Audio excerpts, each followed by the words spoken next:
আসসালামু আলাইকুম, কেমন আছেন? আমাদের বগুড়ায় কি নেই আসলে? আমাদের বগুড়াতে সব আছে। উত্তরবঙ্গের একমাত্র 5 স্টার হোটেল মমইন, আমরা এখন সেখানে দাঁড়িয়ে আছি।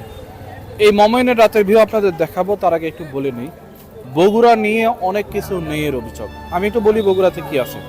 বগুড়াতে আমাদের আছে মহাস্থানগড়, বগুড়াতে আছে বাংলাদেশের একমাত্র মশলা গবেষণা কেন্দ্র। বাংলাদেশের বিভাগীয় শহরের পরে একমাত্র বগুড়াতেই আছে বাংলাদেশ ব্যাংক। এছাড়া বগুড়াতে যে আরো কত কিছু আছে। বগুড়াতে আছে বিখ্যাত দই, বগুড়ার আলু, বগুড়ার লাল মরিচ। বলুন তো কি নেই আমাদের বগুড়ার? আমাদের বগুড়া কিন্তু অন্যান্য জেলার থেকে অনেক এগিয়ে, অনেক দিক থেকে বগুড়া এগিয়ে, আরো উন্নত হবে।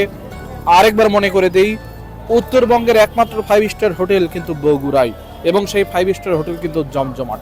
কারণ বগুড়ার লোকের সে অ্যাবিলিটি আছে এরকম একটা 5 স্টার হোটেল করার এবং সেটা চালানোর। আপনারা দেখুন মমইনের রাতের ভিউ এবং কমেন্টে জানাবেন যে বগুড়া কি আসলেই পিছিয়ে, না বগুড়া অন্যান্য জেলার থেকে অনেক উন্নত। এটা কিন্তু কমেন্টে অবশ্যই জানাবেন। সেই সাথে আপনারা জানাবেন যে বগুড়াতে আরো কি দরকার। বগুড়া কিছু নেই, এরপরও এত এগিয়ে। যদি বগুড়াতে একটা বিশ্ববিদ্যালয় হয়, বগুড়াতে যদি একটা বিমানবন্দর হয়, বগুড়াতে যদি আরো অবকাঠামোগত উন্নয়ন হয়, তাহলে বগুড়া আরো কত উন্নত হবে। এই যে আলো ঝলমলে পরিবেশ আপনারা দেখতে পাচ্ছেন, এত নেয়ের মাঝে যদি এত আলো ঝলমলে হয়, তাহলে সবকিছু থাকলে বগুড়া কোথায় গিয়ে পৌঁছাবে আপনারা ভাবুন।